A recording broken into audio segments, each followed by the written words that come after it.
This is the Aftermarket Radio Network.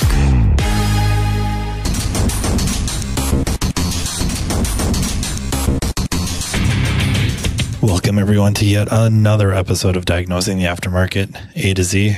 I'm Matt Fonslow, and to start out, I would really like to thank my sponsor, NAPA Auto Care. Since its relaunch in 2020, the NAPA Auto Care member site has continued to evolve to keep members updated on all the NAPA programs, promotions, benefits, and other information available to help their businesses thrive. If you are a NAPA Auto Care member, visit member.napaautocare.com to access the member portal. Not a NAPA Auto Care Center? Contact your servicing NAPA Auto Parts store to learn more about how to join the NAPA family. So Thanksgiving's right around the corner. My wife and I, our youngest is 8 and really should be taking on more and more responsibility around the house.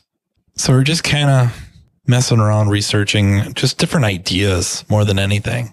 Different ideas on how to divvy up chores, not just for kids, but between us, her and myself. I caught this video on YouTube about household chores, and the presenter brought up an interesting term that I really got a kick out of called overclaiming. And when I heard that, I immediately thought about the shop. And not just our shop or my shop, but a lot of shops, friends' shops, stuff like that. It could very much or very well have something to do with production and contribution to the overall success of the shop, stuff like that. But really, I was thinking about chores around the shop, how in this video, the overclaiming, which I think is a real psychological type of terminology. This is a real thing and clinical by nature, not just a title we assign it. It is really something that is not only observed, but demonstrated time and time again. And it isn't just in households. If you're going to go around and talk to everybody in the shop, in the business, and ask them about, what percent of the duties around the shop, not just fixing cars, not just the day-to-day direct functions of taking in, inspecting, diagnosing, fixing cars, but the other stuff, the maintenance of the shop itself, the maintenance of the equipment of the shop, stuff like that, the waiting area.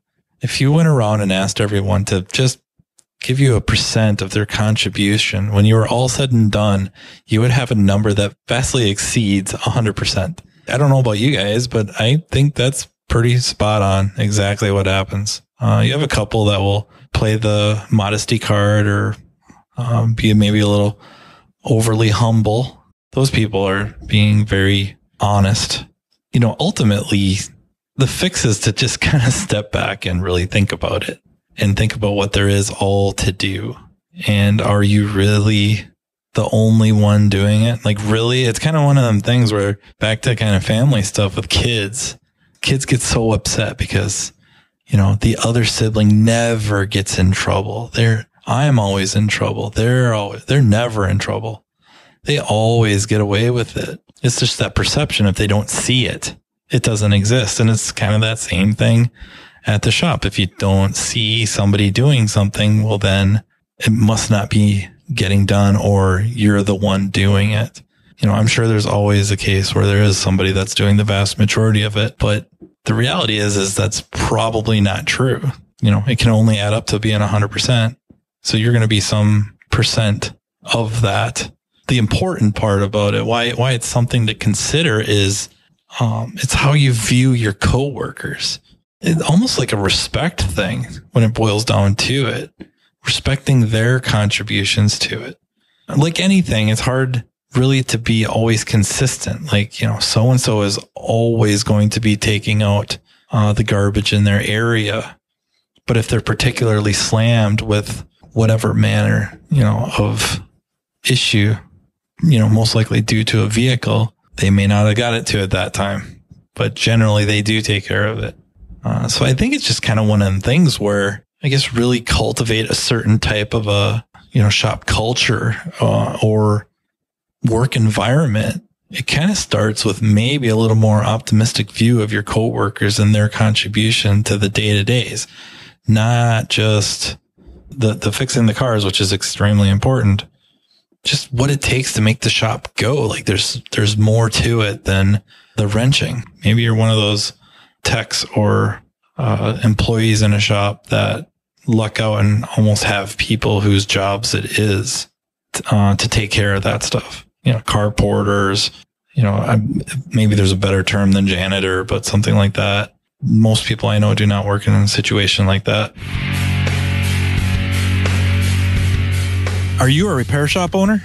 Do you find yourself struggling with any of the following? Uncertainty about the future and competition. Are you spending too much time managing chaos and struggling with new employees? Do you lack time to invest in learning best practices, or there's no time to spend on effective marketing? How do your finances look? Are you reactive rather than proactive? Do you know where you should be, when to grow, when to shrink? If any of those situations describe where you are today, you are finally in the right place. Repair Shop of Tomorrow is NAPA Auto Care's newest endorsed partner. They are helping shops all over the nation run more profitable automotive repair shops by utilizing proven business best practice marketing and coaching to leverage NAPA programs to drive quality, car count, sales, and profits. Repair Shop of Tomorrow will look at productivity, efficiencies, effective labor rate, average hours per car, labor profit percentage, measure and manage labor, and how you can create net profit. Team up with coaches to create systems, operations, and procedures using a business flow chart to help you reach your goals. Repair Shop of Tomorrow will help measure and manage the results to help each business succeed. Best of all, it's not do it yourself. It's all done for you. Their goal is to help dealers do what they do best, fix cars and build relationships at the counter and in the community. Repair Shop of Tomorrow will take the other minutia off your plate. The Repair Shop of Tomorrow offers a tier-based program to not only generate more business today, but to transform your shop into a top-level shop of tomorrow. Repair Shop of Tomorrow can teach you how to make your shop profitable. They can teach you how to recruit and how to make more labor dollars for your shop. Interested in Repair Shop of Tomorrow? Call 440-545-1230 for a free 20-minute, no-obligation consultation, or contact your servicing NAPA Auto Parts store. I think it's a dichotomy, quite honestly, and yet another kind of a reference to family life in the shop. And that's not unrealistic. I mean, we spend a lot of time together as a group, arguably more time together than we do with our very own families. It's not unreasonable for us to start thinking in terms of family, minus the sharing of certain genes, I guess. Would you call it like a parent syndrome? Where it starts out is, I think, we all have certain tasks that we deem below us, and that's not such a good thing, especially in situations where, let's just pick on sweeping the floor. I know a few techs that sweeping the floor is what they would consider beneath them. They are not paid to clean; they're paid to fix cars. I'm pretty sure most employee handbooks would not have you just responsible for the repairing of vehicles, but also the maintenance of, your bay, your area, the shop in general. You just don't feel like it's up to you to sweep. And maybe it's a bad example, but that's the example I'm going to go with. And yet the shop owner will come out and see the floor is dirty, dusty. Around us, we have gravel. So bring a vehicle in, raise it up. Got a lot of gravel dust on the floor. It's winter. We've got snow, running cars in. Not only is it wet, but if you let it dry overnight, we have a pretty good layer of beach sand on the floor. It needs to get swept up. And the boss, the shop owner, will be out there sweeping. And this creates an interesting problem, I think, where we're just going to pick on technicians. They're not feeling it with the broom. But if they wait long enough, the boss will come and do it. So it's kind of a weird thing where you got, this is below me, yet, I think what you would say the highest position of the company is the president or the CEO or COO or the owner, the boss. They're kind of at the peak, right? They're out there sweeping. But as a tech or an employee, it doesn't even matter if you're a tech. This task is below me. It's comical, yet presents a weird dilemma, I think, for a shop owner or manager. If you do it, you're almost punished for taking on certain tasks because you teach, I would say kind of at least teach the employees that if they wait long enough, you'll just do it. And you'll do it a few times, and then maybe they got to weather a venting that you have to do that. Nobody else is doing it. You're doing it. You shouldn't be doing it. You get done, and then you just do it again, and you'll be out there sweeping again.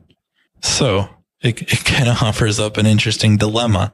Do you, as the owner, not, or manager, I don't think it has to be the owner specifically, but does management demonstrate that these tasks are not below anybody, and yet maybe not do it because you can't show them that if they don't do it, you'll pick up the slack. Just like a house with the kids. They don't pick up their clothes. They don't pick up their toys. If you wait long enough, you trip over enough of them, you step on enough Legos, you're picking them up. And now they're going to game the system.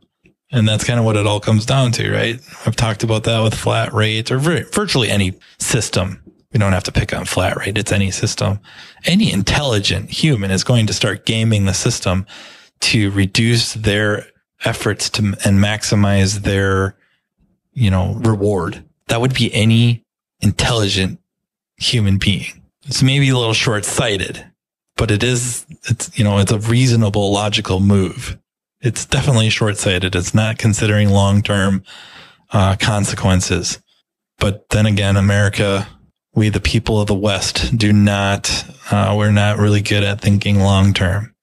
It's with those ideas I leave you to, I guess it's back to a common thread I've got going on, short of movie quotes, that stepping back and looking and being honest with yourself.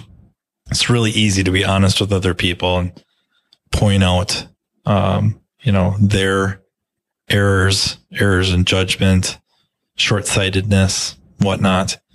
But now to kind of turn that lens on towards ourselves, it can get a wee bit uncomfortable, but it's probably more important, at least to start out pointed at yourself first. And then, kind of when you got yourself correct, you can come correct to, others after you've gotten done, pointing that high powered, camera at yourself.